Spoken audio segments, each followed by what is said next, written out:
मुझे धरती जवान हो मुझे बहनों मुझे न्याणियों सिंधु देश में कतरा साइंस नियम तय करे बना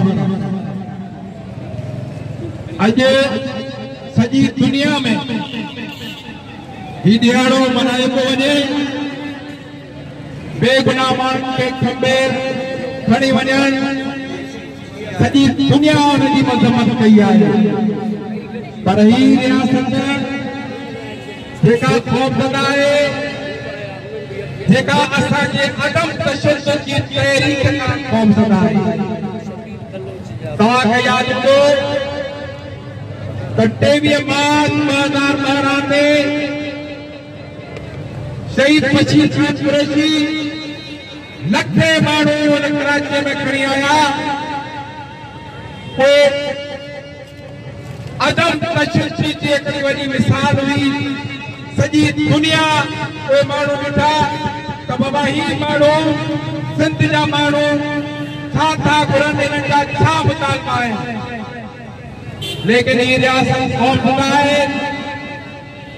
उन ॾींहं खां हफ़्तो पोइ हुननि ज़हर ॾेई शहीद बशीर खान खे शहीद कयो असांखे ख़ौफ़ ॾियण जी कोशिशि कयूं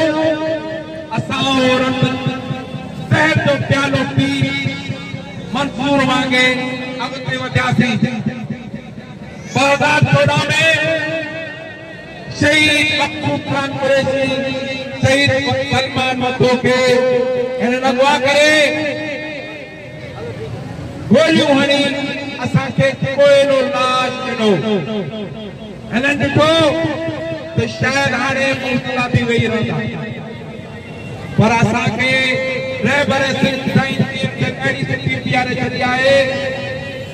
जो हिन धरतीअ जे लाइ अदम तशद्दुद जे लाइ असीं अॻिते वधंदा रहियासीं असीं ख़ौफ़ज़दा कोन आहियूं तव्हां भले केतिरो जे सॼा माण्हू खंबियो असांखे खणे वञो पर सिंध जे अॻिते लाइ सिंध जे रहबर सिंध साईं नियम ते इन नक्शे क़दम ते हलंदा रहियासीं दोस्तों आज ये रियासत जेका ख़ौफ़ज़दा आहे तव्हांखे यादि हूंदो मुंहिंजो सीनियर अवार्ड साईं यूसुफ हसन खान ते वेठो आहे त ज़ियाद अहमद जी मार्शल हुजे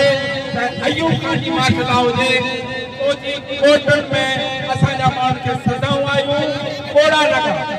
पर उन दौर में को माण्हू पुलिस खणी वेंदी हुई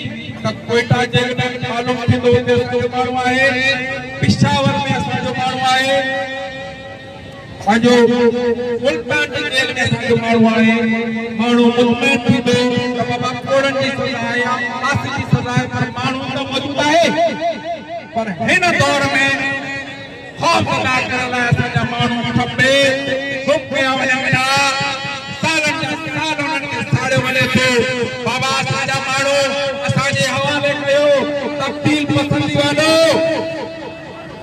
तब्दीली वालों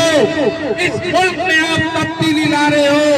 आपने वायदे किए थे कि आपके लोग देंगे लेकिन आज तक आपने हमारा एक आदमी भी नहीं दिया सिंध जेके दावा था असांखे माण्हुनि वोट मिलंदा आहिनि अरे बाबा तव्हां को हिते जो आज इलेक्शन में बीठल आहिनि तव्हां ॾिसो को हिते तव्हां को इलेक्शन वारो नज़र अचे थो बाबा जॾहिं पाण माण्हुनि जी मालिकी न कंदा सरदार अकबर जान बेगम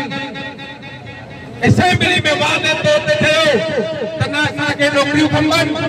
न असांखे वॾा खपनि असांजा खपनि माण्हू ॾियो असांखे लाश ॾियो कफन ॾेई दफ़न कयूं असांखे ॿुधायो त असांजा माण्हू किथे आहिनि तंहिं करे मां हिकु दफ़ो ॿीहर इहो चवंदुसि त ख़ुदा असांजा माण्हू असांजे हवाले कयो जो खपे बंदि कयो वञे न त ही सिलसिला हे न्याणियूं मैदान ते निकिरंदियूं पोइ नक्शो हूंदो सॼी सिंध हूंदी भले केतिरा माण्हू कमींदा जारी रहंदो जीएसटी